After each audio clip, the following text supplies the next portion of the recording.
বর্তমান সময়ে আমাদের পশ্চিমবঙ্গের বুকে মুর্শিদাবাদে গতকাল এতটা ভারী মাত্রায় বৃষ্টিপাত শুরু হয়েছিল যে সমস্ত মাঠগুলিতে পানির উপস্থিতি, যে সমস্ত মাঠগুলিতে জলের উপস্থিতি সেইভাবে লক্ষ্য করা যাচ্ছে না, আজ সেই সমস্ত মাঠগুলি জলমগ্ন হয়ে উঠেছে। যেদিকে দৃষ্টিপাত করা যাচ্ছে জলে থই থই করছে, যার ফলে ক্ষয়ক্ষতি হতে লক্ষ্য করা গেছে পাট সহ এক বা একাধিক কাঁচা সবজি। আর যার ফলশ্রুতিকে ভিত্তি করে আমাদের পশ্চিমবঙ্গের মুর্শিদাবাদ মার্কেটে এক বা একাধিক বাজারগুলিতে কিন্তু আলুর দাম তড়িয়ে আলুর দাম আজ এছাড়া অন্য সকল সবজির দাম আজ বৃদ্ধি পেতে দেখা যাচ্ছে। শুধু তাই নয়, আমাদের পশ্চিমবঙ্গের উত্তর থেকে শুরু করে দক্ষিণবঙ্গের বিভিন্ন জেলাগুলিতে এই অবস্থায় আলুর দাম ফাটাফাট বৃদ্ধি পেতে দেখা যাচ্ছে।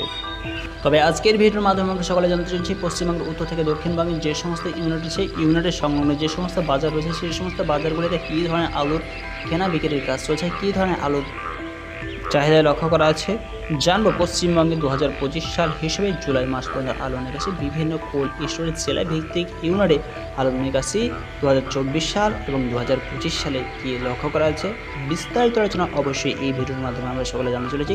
সঙ্গে থাকুন। প্রথমতভাবে আমরা যদি পশ্চিমবঙ্গের বিভিন্ন কোল্ড স্টোরে আলু নিকাশি দিকে দৃষ্টিপাত করি 2024 সাল এবং 2025 সালে জুলাই মাস পর্যন্ত কী হয়েছিল বা কী হচ্ছে এই অবস্থায় লক্ষ্য করেছে। বর্ধমানে আলু নিকাশি হয়েছিল জুলাই মাস পর্যন্ত 2024 সালে 35%, কিন্তু 2025 সালে বর্ধমানের জুলাই মাস পর্যন্ত আলু নিকাশি হয়েছে 33% মতন, কাছাকাছি 2% মতন 2024 সালের থেকে 2025 সালে কিন্তু কমেছে। হুগলি জেলা থেকে দৃষ্টিপাত করলে লক্ষ্য করা ছিল 2024 সালে আলুর নিকাশি জুলাই মাস পর্যন্ত হয়েছিল 37% মতন, কিন্তু 2025 সালে জুলাই মাস পর্যন্ত হুগলি জেলা থেকে আলুর নিকাশি কমপ্লিট হয়েছে 33%। এখানেও কাছাকাছি 2% 4% মতন আলুর নিকাশি কমিয়ে লক্ষ্য করা যাচ্ছে।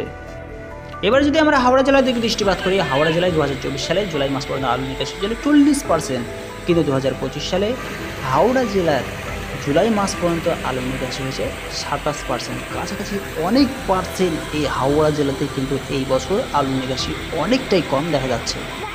পশ্চিম মেদিনীপুরের দিকে দৃষ্টিপাত করে জুলাই মাস পর্যন্ত 2024 সালে পশ্চিম মেদিনীপুর থেকে আলু নিকাশি হয়েছিল 39% মতন, কিন্তু এই বছর 2025 সালে জুলাই মাস পর্যন্ত পশ্চিম মেদিনীপুর থেকে আলুর নিকাশি হয়েছে টোটাল করলে সমষ্টি করলে 36%, কাছাকাছি এখানেও 3% মতন আলু নিকাশি এই অবস্থায় কিন্তু পশ্চিম মেদিনীপুরে 2025 সালে কমই লক্ষ্য করা যাচ্ছে।